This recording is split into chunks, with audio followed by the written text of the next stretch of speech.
반갑습니다. 진로진학TV 정동환 인사드립니다. 1부에서는 전체적인 변화에 따라 어떤 전략을 펼쳐야 되느냐, 2부에서는 내신의 변화에 따라 어떤 전략을 펼쳐야 되느냐, 3부에서는 수능의 변화에 따라 어떤 전략을 펼쳐야 되느냐에 대한 얘기를 해보려고 합니다. 3부에서는 수능시험, 즉 공정성 확보, 그리고 통합, 융합이 이제 키포인트가 되는데, 이 의미를 조금 살펴보자면 이런 거예요. 그러면 수능 변화 표 여기 보시는 대로 국어, 수학이 공통으로 나온다. 영어나 한국사는 지금과 똑같이 나온다 라는 측면에서 이게 우리에게 어떤 의미를 가지냐, 일단 내신이 이제 상대평가로 되면서 변별도가 조금은 이제 버텨줬어요. 이게 절대평가 됐으면 확 무너졌을 건데 상대평가 되면서 조금 머물러줬다. 물론 이제 복역학점제의 어떤 철학과는 맞지 않지만 또 입시라는 관점에서는 안정성을 추구한 게 필요했다라고 보기 때문에 어쨌든 내신 상대평가 되면서 변별도를 조금 버텨줬다. 그럼 여전히 그래도 내신이 낮아진 변별도에서 수능이 중요하거든요. 그럼 수시에서는 어떻게 쓸 것이다? 최저 등급이 좀 확대 적용이 될 거기 때문에 수능 준비를 잘해야 됩니다. 그리고 정시에서는 수능 몰입을 하는 게 중하위권. 그런데 이제 수능 하는 애들이 많이 없죠. 그래서 대부분이 뭐다? 상위권 대학 가려고 하는 애들이 주가 되기 때문에 여기에 뭐가 들어간다? 학생부가 들어옵니다. 그래서 교과, 학교 내신 성적, 학교에서 하는 선택 과목 이런 것들을 종합적으로 보겠다는 게 서울대, 고대, 연대가 2023, 2024, 2026에 걸쳐서 이제 들어옵니다. 다른 학교들도 그렇게 따라가는 방향을 갈 거예요. 왜냐하면 그렇게 해야 변별도가 생기기 때문에. 그리고 어떤 주문이냐면 학생들이 중도 이탈, 학생들이 자퇴해버리거든요. 자퇴하거나 학교 생활을 좀 하는 것들을 파행으로 하지 않고 학교 생활에 대한 적응도를 높여주기 위한 고민들을 같이 해요. 왜냐하면 학생들을 탓할 게 아니라 학생들을 어떻게든 좋은 전략을 펼쳐서 원하는 대학에 가서 꿈을 이루는 게 그 친구들의 목표이기 때문에 그 친구들이 잘못된 게 아니라 제도적으로 갈 수 있도록 해야 되는데, 그래서 교육부, 그리고 아이들이 가고 싶어하는 대학교, 그리고 학교가 같이 이제 지혜를 모아가지고 가는데 그런 방향으로 갈 거라고 저는 믿습니다. 그리고 국어랑 수학이 공통 과목이 됐다라는 의미는 중요도가 압도적으로 커집니다. 특히 이과 성향의 상위권 애들에게 초유리합니다. 그래서 초등학교랑 중학교에 계시다면 좀 이과의 어떤 성향을 좀 길러주는 연습들이 좀 필요할 것 같고, 이따라면 더 발전시켜 주시고, 초중에서 이제 국어 역량, 수학 역량을 하는 게 중요하다. 재밌는 게 수학을 이과 학생들이 전반적으로 좀 잘해요.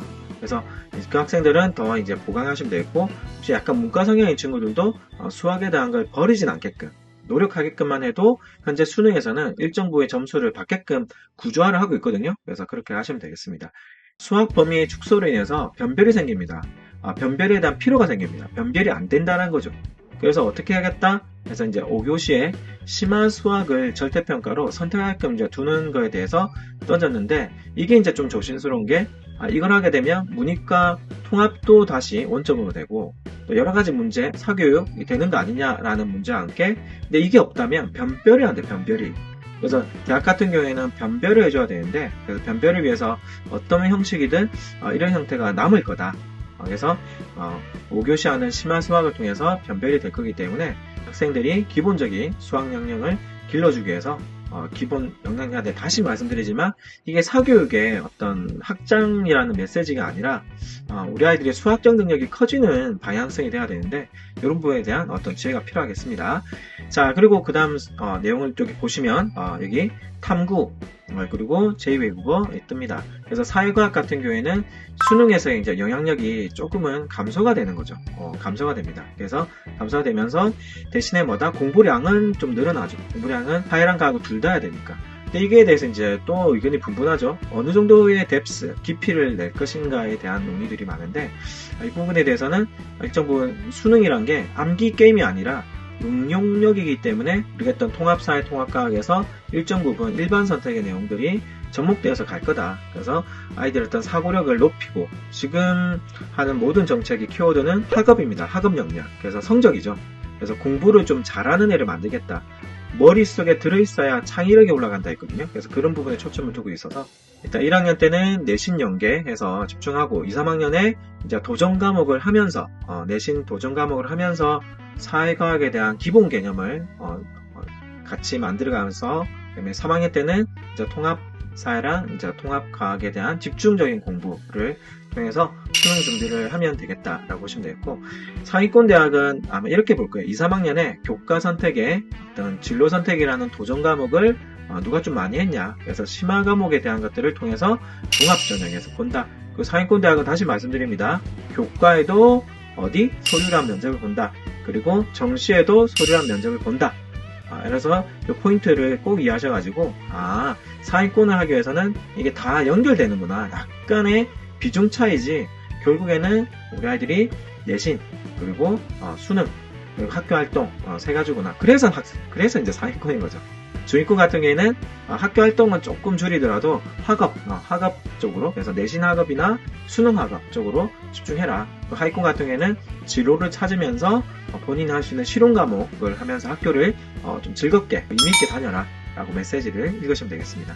그리고 이제 제2외국어가 들어가는 심화 수학 같은 경우에는 반영해버리면 문이과 구분이 생겨버리거든요. 그래서 이런 약간의 이슈가 있다라고 보시면 되고, 상위권 변별 작동 요소가 있어 수학 유지는 그대로 된다라고 이해하시면 되겠습니다. 여기까지 해서 내용들 보시면 되겠고, 근데 이미 새로운 정책은 아니에요. 이미 대학들이 준비 중이거든요. 그 특징이 뭐냐면 서울대학교가 2023년도에 정시 학생부를 반영을 하기 시작했고요. 2024년도에 고대가, 2026년도에 연대가 정시 학생부를 반영합니다. 그래서 이런 변화는 이미 대학교에서는 감지를 하고 연습, 일단 베타 테스트를 하고 있다라고 이해하시면 되는데, 보이는 표에 보시는 대로 연대 면접이 30%, 고려대 서류 20%, 성균관대 진로 20%가 정성평가, 그 서강대 비교과 10%, 그리고 중앙대 비교과 10%, 경희대 교과 종합평가 30%, 비교과 14%라는 식의 교과 전형에도 뭘 본다?